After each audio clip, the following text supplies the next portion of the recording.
looking nice. Room service, if I like, I order twice. Hibachi, got the gravy on the rice. Rolling in. Pittsburgh Steeler fans, welcome into another edition of the Steelers Q&A. Jeremy Betts here along with my good buddy Big G. Big G, man. Oh, look at that. Look at that. Algo rhyme. No, it's the algorithms, man. The algorithms, man. Algorithms. I can't read. We petition. No, I did not spell it correctly. It's spelled phonically versus how you should spell algorithms.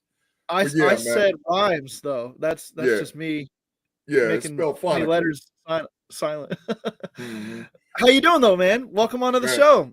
Man, thank you for an opportunity to be here, man. I really appreciate it. I mean, this is something I guess we've been planning for some months, back and forth. And finally schedules worked out and I'm here. I'm so glad the schedules worked out. You're one of my favorites to talk to about the Steelers. I think we come together and we bring good insights to what the Steelers are trying to do. And this is a fun season of Pittsburgh Steelers football so far. Mm-hmm. So what I've been asking everybody that's come on, first question, how do you feel about your Pittsburgh Steelers this year compared to last few years? Goals for the season, like expectations. Is this a team that you're really excited about this year? Compared since Ben Roethlisberger left? Sure. Man, I'm hyped as all get up. What do you mean? like this is the best team that we have had or presented on the field in years. I really feel good about us getting multiple playoff wins. I really think with the moves that they made, it puts us in a position to where we can push for the playoff. I like the depth. I like the change in the 53-man roster because that was a big offseason thing where they're going to build the 53-man roster. So whoever was playing quarterback puts us in position to win the AFC North. We're in first place in the division at the bye week. I mean, there's so many things. I could run the list down. Yeah, man, I'm loving it. And we're sitting here recording, but we're also watching an AFC North matchup. And you take a look at where the Steelers stand and how some of these teams in their division are playing. And obviously, this is Bengals, Ravens, two teams that were expected to be really good this year. It hasn't quite worked out for the Bengals so far, but they're a game under 500. Game under 500. That's it. They're not out of this yet. And the Ravens, only 3 losses on the season, sitting at 6-3, a game behind the Steelers. They've yet to play the Steelers yet. That happens next week, right? But I mean, the Steelers on top of the division right now, it looks good, but the margin for error is shrinking. I mean, it's gone. So the Steelers have to keep the foot on the gas, and I think they can do it this year. I really do. Yeah, I mean, it just depends on what happens tonight. I mean, listen, I'm going to tell you, I don't want to lose any games ever. Right. But if Baltimore drops another one and once we beat the Commanders on Sunday, that's a 2-game pushing. So, but I'm not taking nothing for granted. I want to win every single freaking game, man. Absolutely. And, I was making the argument, like, maybe you could root for the Ravens if you're a Steelers fan tonight, just to make it a little bit tougher on the Bengals to keep them out of the wild card race or keep them down, right? Yeah, Go to 4-6 as opposed to 5-5. But I mean, the Steelers right now, they're 3 losses up on the Bengals. So with 2 games to play. So that it shouldn't bother us even if the Bengals win. But like you said before the show, we were off air. One of these teams loses tonight, and that's good for the Pittsburgh Steelers. Yeah, it's a big win. Yeah, absolutely. It don't matter. Whoever loses, it don't matter. It's a big win. And the Browns are excited to be on their bye week because they can't lose this week, right? That's good fun. Right. The Elves out of here, man. The Elves is trash. They're in the Shador Sanders sweepstakes, man. They're in the Shador Sanders. And I don't know if you know this, but I'm married to a Browns fan, and she's never happy with her Browns. Obviously, last year was kind of an aberration. How long you guys been married, man? It'll be 8 years in May, so seven this year. Yeah. All right, I've been married 28 years to the same lady. When we got married, she was a Browns fan. I was a Steelers fan. Okay. I bet I have 3 children. Yeah. I bet my wife, our kids, if the years that whoever played that year, the first game, the child would be raised as that. Okay. I won all 3 of those years. All 3. and when the child was born, the last child was born, she destroyed all her Browns gear and came on over to the Steelers. Oh, so man. You might have to go through that, bro. You might have to go through that. Maybe not, but our 4-year-old, she loves to run around and say, "Go Browns, stinky Steelers," just to get on my nerves. Oh, that's garbage. No way. Come on, man. Yeah, failing as a father, maybe. I don't know. We'll see as it continues to go. But hey, I think what I want to talk about here while we're waiting on some questions to come in, and feel free, listeners, to ask us anything about this game coming up, about the Steelers season in total. How quickly do these additions that the Steelers made at the trade deadline, Mike Williams, wide receiver, Preston Smith, edge rusher, how quickly do these guys make an impact for the Pittsburgh Steelers? I don't think it's a question of if they will make an impact, in my opinion, because these are, in my opinion, two really well-fitting additions to the team. My question is, how quickly does it materialize into these pieces were added and make us better? In my opinion, I think Smith has a bigger effect at the initial. And the reason why is I think he's going to get more packages and more opportunities, because it's one thing, go kill a quarterback, right? Yeah. And so it depending on how they play him. If they play him in front of TJ Watt, move Hayward to the other side, so you have Hayward and Highsmith on one side, Watt and him on the other side. Okay, that's obvious. Kill the quarterback or stand the tackle straight up. Yep. Now, if they play him in a reserve role behind Watt, then it's obvious. Go kill the quarterback, because Watt's playing like 90-something% of the snaps anyway. Yeah. But I think he has a bigger role. But where offensively, Mike Williams has the higher ceiling, because he's going to be now the number 2 wide receiver, but he has to learn the playbook. And that takes a little bit. You have to learn the scheme and schematic. Now, it's a great thing that he came from a bye week, because the OCs are not rushed. Sure. The offensive game plan is not rushed. So he came during a bye week, and they was like, okay, we can implement him 25% of the snaps, 35% of the snaps, whatever the snaps may be. Splash plays, Williams as the role goes on. But off the back, Smith is the guy. Okay. Yeah, I agree with that. And, I sit back too and I think about what Mike Williams does best. And that's pretty simple stuff that every offense uses, right? It's goes, it's digs, it's comebacks, big facts there. Absolutely. He can integrate pretty quickly in that role. And then you add him into some other things. Arthur Smith was talking about how he can be a good piece in the run game. And I didn't even think about that necessarily at the outset, but you start to think about the guys that they've trotted out in their 12 and 13 personnel groupings at wide receiver when they've got one wide receiver on the field. It hasn't been George Pickens. Mike Williams, if he's that guy now, you've got a big body who can move people even as a blocker, or you've got a guy who can really get down the field and catch the jump ball in the play action game. I think fit wise, you couldn't have asked for a better fit. Can he stay healthy? Can he produce? But fit wise, I think it was a great ad. Well, yeah, I mean, think about it. Even in 11, when they're 11 personnel, Calvin Austin moves to the slot. Now you're running a sub 4-3 guy in motion, right? If the safety don't move, you're in man. Somebody's getting single covered. Yeah. I don't know, because you gotta double team Pickens. You possibly gonna have to start double teaming Williams, especially once Rusty starts hitting him deep. So now is the underneath open? Is the seam routes for the tight ends open? What's that look like? But and even 11, because at 12 there's all kind of dynamics going on. But in 11, it becomes different for the Steelers. I sit back and I think about the red zone offense now, and the guys you could field out there at any given time. Just think about 12 personnel for a second on the goal line. The size that the Steelers have there with George Pickens, Mike Williams, Pat Freiermuth, Darnell Washington. That's a group right there. I mean, just chuck the ball up and let somebody come down with it. And where have the Steelers struggled most? It's been in the red zone. I think you add in pieces like this, you can continue to grow. And Jeff Hartman made a great point in the show that's going to run tomorrow, the Let's Ride podcast that I recorded with him tonight, that at just even his presence on the field with George Pickens. You can't drop safeties in the box anymore. You just can't do that. So Najee Harris has to be rubbing his hands together and licking his chops for another 100-yard game potentially this week, knowing that you've got guys like that on the outside who have to keep defenses honest. Man, best think about this. 12 personnel inside the 20. And I'm just saying, you might not see it this week, but you're going to see this. Yeah. Okay. Williams to the left. Yep. Pickens to the right on the outside. Okay. I don't care if you got Freiermuth or Washington in the slot on this side. Justin Fields in the slot over here. Oh, man.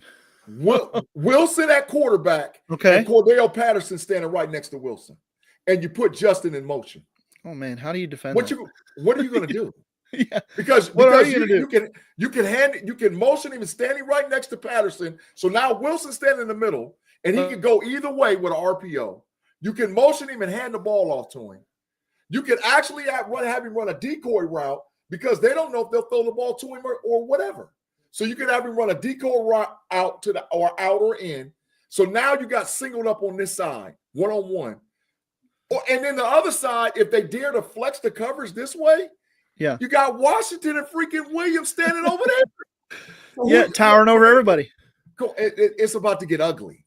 It's about to get real ugly, man. Let's see how creative Arthur Smith gets with it. I think he's been above what we could have expected even from him, especially since Wilson has been in the lineup.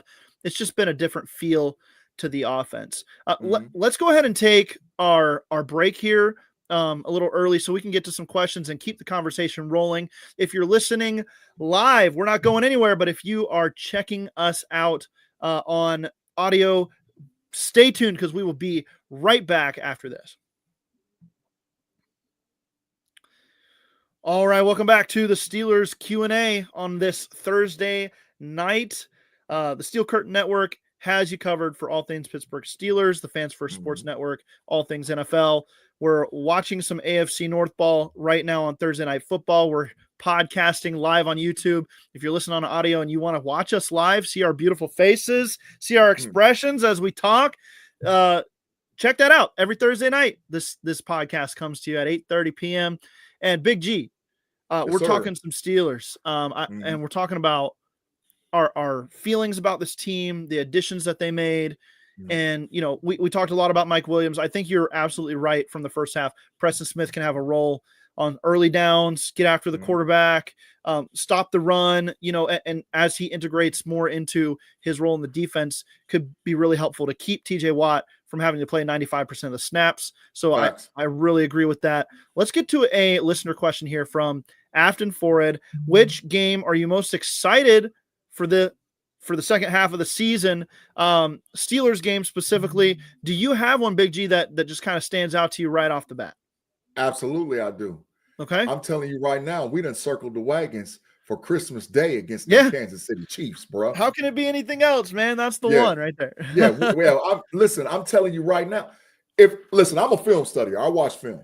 Yeah. So I checked out the all 22 film against the Buccaneers and Kansas City Chiefs, right? Yeah. Bro. Tampa Bay put the formula down. Okay. They showed you how to beat them. And I looked at what Tampa Bay put on the field as far as personnel, and look at what we're going to run out on the field personnel, offensively and defensively. Yeah. Kansas City in trouble, bro. Kansas City, they're in big trouble. I'm telling you right now. Don't be shocked, Steeler Nation, when we pop them. Don't be shocked. I can believe it. I can see it. They're not invincible. They're undefeated, but they're not invincible with the way that they play. So eventually somebody's got to get to them, right? And I think maybe the Steelers could be that team. They kind of are the Chiefs in how they play a little bit ugly on offense at times, really good defense. The difference has been it's Mahomes, and he just makes the right decision all the time. And that gets annoying for the rest of the fan bases. But I mean, TJ Watt has faced off against Patrick Mahomes one time in the regular season, one time in the playoffs. And for a half of play in the playoffs, the Steelers had a chance against and they were way overmatched then. They're much more even now. The Steelers have as well-rounded a roster, and they're playing as complimentary of football as anybody else in the league right now.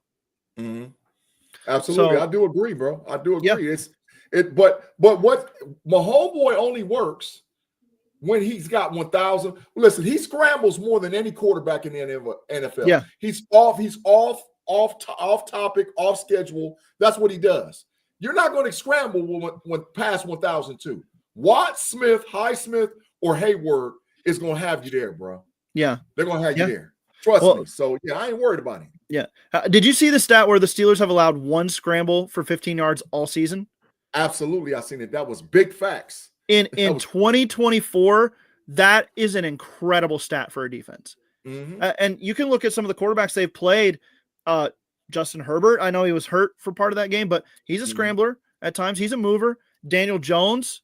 I mean, there's been some guys here that could have taken Bo Nix. I mean, Bo Nix is trashing some teams with his legs at times. So the Steelers, they just know how to play these mobile quarterbacks. It's really something that I don't think Mike Tomlin and Terrell Austin get enough credit for in today's NFL, is how they make things difficult for quarterbacks, despite it not being really a complicated defense. They're just better up front than anybody else can pitch back at them from an offensive perspective. It's going to be major pain this week for that youngster. Yeah, that youngster, I agree. The Commanders going to be a little bit of pain.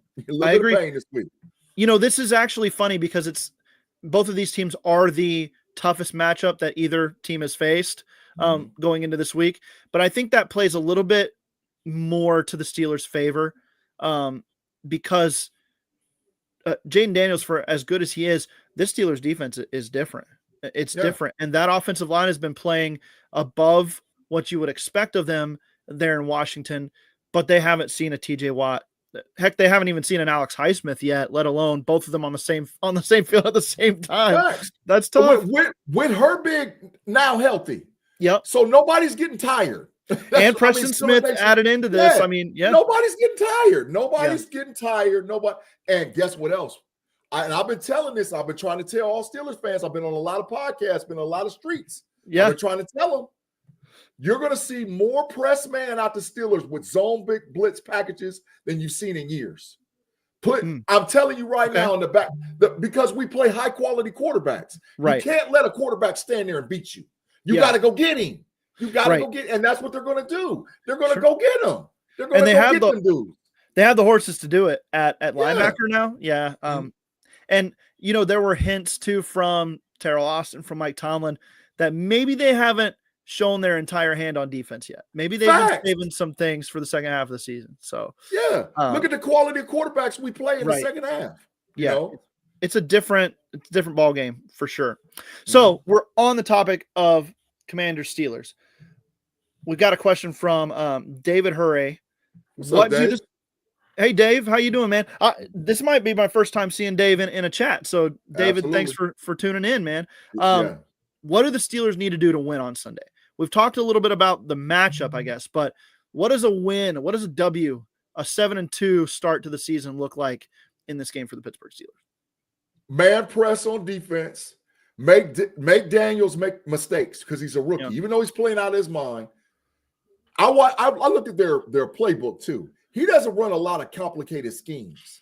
Yeah. You know, it's like LSU's offense, really, to be honest. He rolls left, he rolls right, he scrambles with his feet. He waits for somebody to get open and throw the ball. He's not going to have that time. So you press Terry McLaurin, make him find somebody else, and hit Big Boy. That's Robinson, the running back for the Commanders. Hit him. Just keep hitting him, and he'll give up by the third or fourth quarter. Sort of like in formula you're going to know against the Ravens. Right. Hey, I was going to say this feels like a Cam Hayward game for that, right? Cam Hayward getting in this boy's face a little bit. Yeah. And then offensively, attack them vertically. Yeah. Offensively, don't wait. Don't hesitate. I know Najee's going to get his yards. Attack him vertically through the tight ends and the pass game. Attack the Commanders vertically. They're going to give up, even though they got Marshawn Lattimore. So that's their answer for Pickens. But now what do you do with Williams? What do you do with Freiermuth? What do you do with Washington? What do you do with Calvin Austin? We got weapons. What do you do with Patterson? Yeah. What do you do with Warren out of the backfield with little flare routes? What do you do? Yeah. You know, vertically. Right, exactly. And it's never talked about, but it should be. This might be the best special teams group that the NFL's seen in years. I mean, that's big facts. I mean, every phase, man, every single phase, return game, coverage teams, blocking teams, they make a big play on special teams every single week. I mean, you sit back and you just expect it at this point as a Steelers fan, and it's not wrong to, because they do that. And then you talk about a defense that's forcing takeaways, even from guys who have been protecting the football. And, Washington, 3 turnovers on the year. Kudos to them for taking care of the football with a rookie quarterback and a bunch of young guys on the offensive line. Ravens just scored, by the way, to tie this one up. I seen Aguilar out there acting up. I seen Aguilar out there. That's why I looked over. I seen him out there. Get him out of here, man. Yeah. Oh man, maybe they'll tie, right? And then that's even better. Yeah. But anyway, I think that the Steelers special team is going to play a factor in this game. I think the Steelers' ability to take the ball away from young quarterbacks, it's an underrated part of what they do, how they make these young guys uncomfortable. And so can one of the best takeaway teams in the league take the ball away from one of the best teams at keeping the ball off the turf, out of the opponent's hands? That's going to play big into this one as well. Turnover battle for me, special teams plays, and then just like you said, attack on offense and contain Daniels on defense. You walk out with a W. I feel pretty good about that. So absolutely, I think it's a big win, but we'll get into it a little bit more as we go. We will. Let's answer another question from Afton Ford about another NFC East team, and this is looking ahead a little bit. Ooh. Travel to Philly. Travel to Philly, now, Big G. This the game. This out of every game that's left. Yeah, this is the game that concerns me. Yeah, because they're built like us. Right. That's why they're built just like us. Andy Weidel comes from there. It's defensive line. It's rush the passer, and then it's run the football and attack vertically. And AJ Brown's a big deal. Saquon Barkley. Saquon Barkley's a big deal. Yeah, Devonta Smith doesn't get the love he deserves over there. Man, listen, I got to get my sign for Saquon, and I don't do this if it's a Steeler. He is him. Yeah, Saquon is him, man. Hey, man, do you know that they tested that dude today for steroids because he made a backwards jump? Yeah, I didn't hear that. Oh my gosh. Yeah, they tested it for that. How can you just run? Because they saw him do something they never seen another human being do. Right. They was like, random test for steroids. Come on, man. And nothing came back. He's straight. So after Philly concerns me. Random. Philly concerns me. I'm not going to front. They concern me. Yeah. They concern me. I agree. Will we beat Philly? I think we can beat Philly, but will we is a different story. The game right after that, short week, going to Baltimore. Is that home against Baltimore? No, that's going to Baltimore. I'm not worried about the Baltimore Ravens at all. Sure. I'm not worried about them, man. That is fair. We have classic battles. Lamar has shown me that he can't beat us consistently. And Derrick Henry has shown me he can't run against the AFC North. Yeah. You beat big boy up. I said, that's why I said this Commanders game is a preview. Robinson is from Alabama. He's huge, just like Derrick Henry. Derrick Henry's a little bit faster, a little bit older. You beat him up. You put it on tape to show him, look, this is what we're facing. And Daniels is just like Lamar Jackson. So the outcome of this game is going to show you what the Steelers are going to do against the Ravens. I was going to ask you if you thought Derrick Henry changes the formula to where the Ravens feel a little bit better about beating Pittsburgh for once. Nope. Okay. Nope. Because they saved him for the second half of the season, and they know that because they have a lot of divisional games. But the issue is Derrick Henry is like that bully on the schoolyard that you got to stand. Matter of fact, I'll give you a better scenario. Okay. He's like Ivan Drago. Okay. Yeah. Ivan Drago looked unbeatable until Rocky cracked that boy in his eye and he was cut. Yeah. And then once he hit him in his eye, and he was like, look, he's human, he's cut. And then from that point, it's a fight. So the Steelers is going to hit him. And when they hit him, and then when he's like, and they hear him go, they know he's like, oh God, he hadn't been hit like that in a while. Yeah. And I'm telling you, Deshaun Elliott is going to crack him. Orlando Roberts is going to crack him. Hayward is going to crack him. Then we're going to see in the fourth quarter, bro. We're going to see in the fourth quarter what you're made of. I cannot wait for the Orlando Roberts versus Derrick Henry highlight reel. I will go on NFL Pro and look up those plays and watch them over and over because that's a battle right there. That's incredible stuff. It's like Spillane versus Henry 2.0, right? That's the kind of vibe you'll get from that. Yeah. Facts. Yeah, he's waiting for him in the hole, bro. He's waiting. Right. Yeah, bring it on in here. Yeah. Yeah. Fumble. There's a fumble in this game. The Bengals put on the turf. Oh, okay. They got it back though. They got it back. Yeah.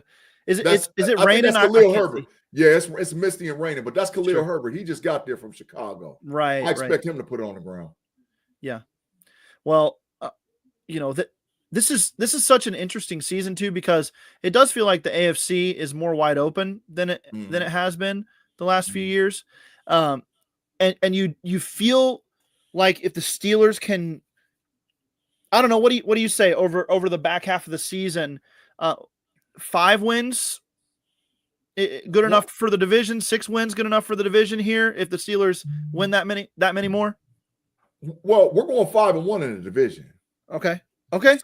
So you got. That was a question here. I wanted to bring that up. Yeah, from the Quad Father.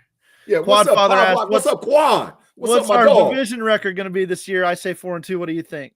You said 5-1. Okay. We're going to beat the Bengals twice because they're going to be done gave up on the season. The Browns is a wash, total wash. Yeah. It's over. Shador sweepstakes. And the Ravens, we're going to go at it. So 5-1 in the division. You got left the Washington Commanders, the Philadelphia Eagles, Kansas City Chiefs. Yeah. I'm saying we could get 2 out of 3. Okay. That's what I'm saying. Yeah. So I'm looking at 7-2 back half of the season. Okay. Listen. So you're getting how we strengthen this roster. Wins? How we and winning the AFC. 13 wins and winning the AFC, man. I'm calling it. 13 for the AFC.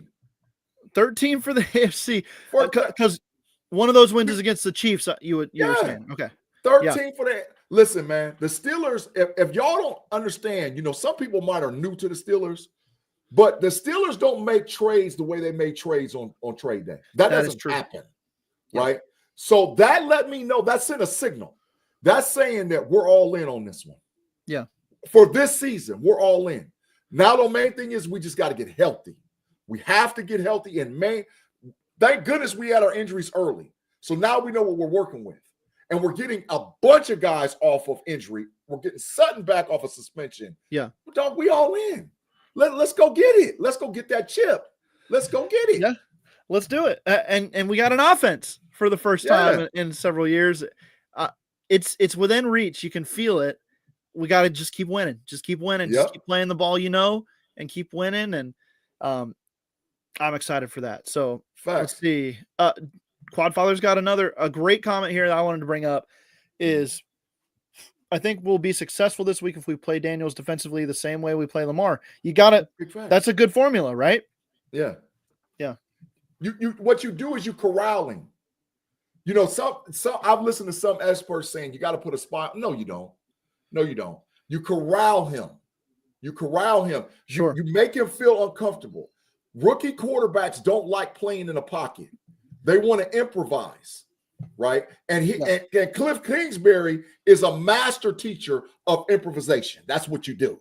He's been doing that since Texas Tech. Right. So he hasn't been battle tested to stay in the pocket, zone, read 1, read 2. What do I do? Throw it out of bounds. That's not what he's going to do. He's going to scramble, hold on to the ball too long. Lamar does the same stuff.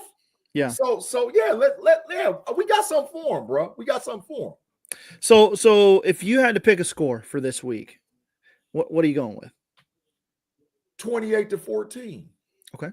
A two-score win for Pittsburgh. Handled from the beginning. Okay. Yeah. No. And now they're gonna come out like gangbusters at the beginning. Sure. No, I know that. Don't get don't act like they're not gonna, because they're a good team. I'm not saying they're a scrub. Right. But they're gonna come out like gangbusters. But when the game settles down, he'll make mistakes. And I'm co-signing what you're saying. We're going to get a huge special team play. I don't know if it's a punt return, a kickoff return, a punt block, a field goal block. Something's going to happen that's going to shift the tide to where they try to keep it close. And the momentum's just going to take us on out. I mean, I like it. I picked a score of 30-23. kind of feeling like the Steelers pull away a little bit late, but that it kind of always feels like Washington with a big play could maybe get back into it. But I think this defense is ready for this matchup. I think they're built for it. That because they play this guy every year twice. Daniels and Lamar Jackson are very similar. It's almost you're getting cute if you try to compare Daniels to anybody else than Lamar Jackson. So let's just go with the one that makes sense. And the Steelers know how to play that type of offense. We'll see if they have any other wrinkles that could throw them off, but I don't anticipate that personally. Hey, man, can I ask you a question? Yeah. Do we have the best defensive backfield in the whole NFL?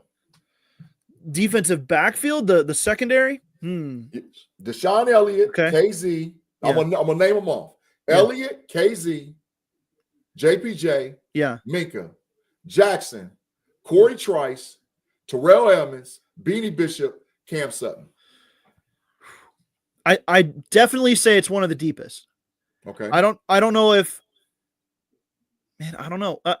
I wish if Minka was splashing like he used to, I'd say you could make an argument, but I don't know if I'd quite go there. A top 10 unit, easy. But best in the league. I'm trying to think through some other teams here that I would maybe go with their secondary over the Steelers. Maybe that's a tougher question than I thought. Yeah. You're going to be hard pressed because nobody pops in the top of your head. Yeah. Nobody. And I'm maybe Tennessee, their back end's pretty good. But they stink as a team. So that's facts. Yeah. That's facts. Here's what I will say. I don't think anybody plays more cohesively on the back end than the Steelers have been playing. They kind of just gel back there. Minka Fitzpatrick, for the lack of splash and all the talk about that, nobody communicates the defensive call and recognizes what offenses are trying to do better than Minka with his calls in the back end. That's facts. I think that is absolutely something you can say about Minka. Terrell Austin said as much, this last week. If he wasn't back there, it'd be much harder to keep everything together because he just communicates so well, takes away the middle of the field, and you have complementary pieces. So I don't know. I guess I'll say this, that I think it's one of the deepest in the league. But I don't think they're as flashy as maybe some of the other good secondary pieces across the NFL. I'll go with that. Yeah. But I think in the second half, you're going to see it. Okay. Yeah. I think because Minka knows what Cam can do. Yeah. Like the reason why you haven't seen Minka splash is because he's covering up for Bishop to let Bishop shine. Okay. Right.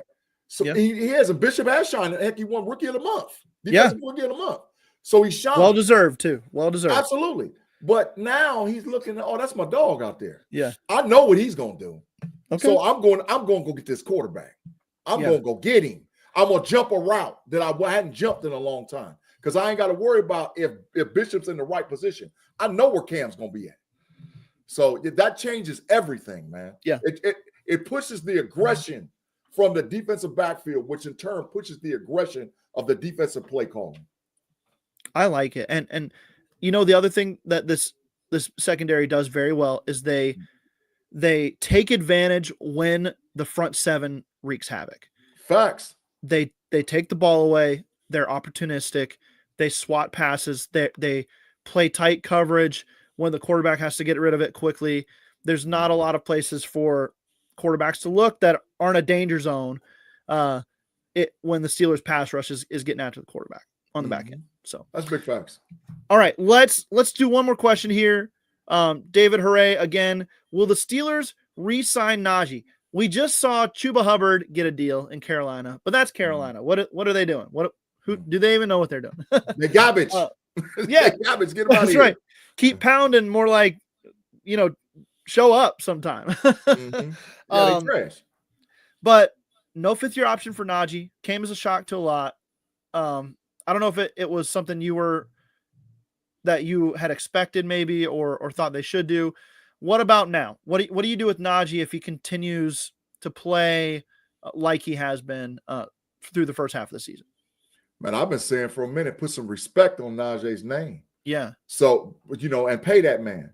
Yeah. But I understand what they're doing. I think, will Najee get a deal? Yes. Yeah, he'll get a deal. Sure. It might be a team-friendly deal. Right. Because if he hits the open market, who's got the culture like the Steelers? Nobody. Yeah. Nobody. Yeah. There's certain players now. Ask Josh Jacobs how he's feeling right now. Even though he's with a good team, right? The culture ain't there, man. They're not there. So you're not just going to go play for a team because I got the bread. Right. And then turn around and ask Derrick Henry how he likes playing in Baltimore, where there's a culture. Yeah. Right. So he might want to stay home, and they're gonna give him his bread, man. Give him his money. Yeah. Here's the thing I think too is like, let me ask you this just real quick. Do you think the fact that he didn't get the 5th-year option has been a motivating factor for how well he's played so far this year? Absolutely, that he's out to prove himself. Yeah. Yeah, he doesn't know where he's going to be at next year. He doesn't know, he's got family, friends, responsibility, financial responsibilities, all these things that go on with an NFL player behind the scenes. Right. So he's like, look, man, all I can control is what I can control. Right. So that means I have to put my best performance on the field in order to have the tape. So when I go to the negotiation table, I can say, give me what I'm worth. Right. I agree with that. And the other statement I'll make about this is that there are maybe 2 or 3 teams in the entire NFL that value a Najee Harris style back in the league. The Ravens are one of them. They've got their guy. The Steelers are one of them.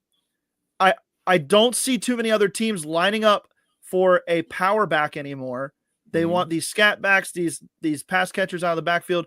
Najee's a different breed. He is a Steeler type running back. He just is. And that to me sounds like good season for Najee, a team on the rise. It's not going to be too expensive, really, when you look at the market. You can do a team-friendly deal. I think the Steelers make it work with Najee, and they get him back in the fold moving forward on a long-term deal. I agree with that. Yeah. All right. Yeah. Big G, any final thoughts before we head out, man, about this upcoming game, the rest of the season? Anything you want to plug? Go ahead and give it to us. Man, I appreciate coming on the show again, man. I'm always down with talking Steelers. It don't even matter to me. But I appreciate it because, like I said, this opportunity has been something we've been planning, trying to get to. We finally made it. So that's number one. Final thoughts is this, man. Steeler fans, buckle up. Buckle up. We in for a ride. Buckle up. Right. Let's ride. So so absolutely. So let's buckle up. Rusty's about to do what he needs to do. And like always, check all the Steel Curtain Network shows, all the platform shows. Most of the people in the chat know me. I've seen a couple, two, three, I don't know. But you can find me on Wednesdays, Fridays on Steel Curtain Network. You can find me on the Know It Alls podcast on Sundays. If you don't know, after Chat Journal, put the title in there. You can check me out on the Know It Alls. I'm also available on Fans First Sports Network on college football and basketball. Level Up College Football Podcast on Mondays, Sarah C. and Andy P. Weekly on That's Rather Cavaliers, Cleveland Cavaliers podcast. So I'm all over FFSN. Beautiful. Awesome. Thank you so much for coming on the show. Always a pleasure to talk with you, and always fun to talk with you guys as well. The listeners, thank you for tuning in to another edition of the Steelers Fix not the Steelers Fix, the Steelers Q&A. I do too many of these, man. Too many of these. Facts. Big facts, bro. Big facts. Right on. We'll talk to you all next time. Enjoy, hopefully, a Steelers W this weekend against the Washington Commanders. Talk to you later.